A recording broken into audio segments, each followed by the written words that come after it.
안녕하십니까. 유튜브로 소통하는 성남시의회 의장 윤창근입니다. 반갑습니다. 이번 시간에는 기후변화의 주범인 온실가스 순 배출량을 제로로 만들겠다는 개념인 탄소 중립에 대해서 말씀드리겠습니다. 참고적으로 대한민국은 온실가스 배출량 세계 7위 국가입니다. 탄소 중립과 관련해서 문재인 대통령께서는 이번 28일에 국회 시정연설을 통해서 이런 말씀을 하셨는데요. 탈석탄과 재생에너지 확대를 의미하는 2050 탄소 중립 선언을 발표하셨습니다. 이는 세계 70여 개국과 함께 탄소 중립에 동참하여 지구 온난화의 주범인 이산화탄소 배출량을 조절하는 것으로서 환경적으로 매우 고무적인 일이며 두 팔을 벌려서 환영할 일입니다. 석탄 발전을 재생에너지로 대체하겠다는 2050년 탄소 제로에 우리 대한민국도 마침내 합류하게 된 것입니다. 탄소 중립에 동참하려면 석탄과 같은 화석연료에 의존하는 그런 화력발전소 퇴출이 반드시 필요합니다. 대통령께서는 정부는 그동안 에너지 전환 정책을 강력히 추진해왔지만 아직도 부족한 점이 많다고 하셨으며 석탄 발전을 재생에너지로 대체해 새로운 시장과 산업을 창출하고 일자리를 만들겠다고 말씀하시며 탈석탄과 재생에너지 확대라는 에너지 전환 원칙을 거듭 확인하셨습니다. 또 그린 뉴딜에 8조 원을 투자한다며 노후 건축물, 공공임대주택 친환경 시설 교체, 도시공간과 생활기반시설의 녹색화, 전기수소차 11만 6천 대 보급, 전기수소차 충전소 건설 및 급속 충전기 증설, 저탄소 그린산단 조성, 지역 재생에너지 사업의 금융지원 확대 등을 국회에 협조를 구했습니다.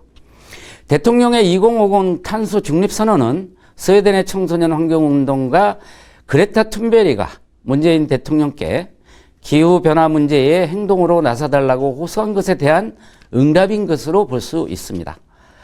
툰베리는 17세의 소녀로 2018년 8월에 스웨덴 의회 밖에서 청소년 기후행동을 한 것을 시작으로 2019년 전 세계적인 기후 관련 동맹 휴학 운동을 이끈 인물입니다. 2019년 타임지 올해의 인물로 선정되었고 2019년 노벨 평화상 후보로까지 선정되기도 하였습니다. 17세의 어린 소녀가 참 대단하죠. 이런 툰베리는 문재인 대통령이 내가 하는 일을 존중한다고 들었다. 그렇다면 증명해달라. 행동이 말보다 훨씬 의미 있다고 말했습니다. 한편 우리나라의 환경단체들도 대통령의 탄소 중립선언을 일제히 환영하면서 구체적인 이행 계획을 요구했습니다. 지구온난화의 주범이 석탄과 같은 탄소 에너지이고 지구의 온난화는 폭우 등 이상기후의 원인이고 코로나와 같은 전염병의 원인이기도 합니다. 깨끗하고 푸른 지구를 후대에 물려주고 지구가 지속 가능하도록 하는 것은 필요가 아니라 필수이며 우리의 의무입니다. 느리게 가더라도 지구를 깨끗하게 유지하는 것은 한 나라만의 문제가 아니라 전 세계적인 과제입니다. 대통령님의 2050 탄소 중립선언으로 비로소 대한민국도 탄소 제로라는 국제적 요구에 동참하게 되었습니다.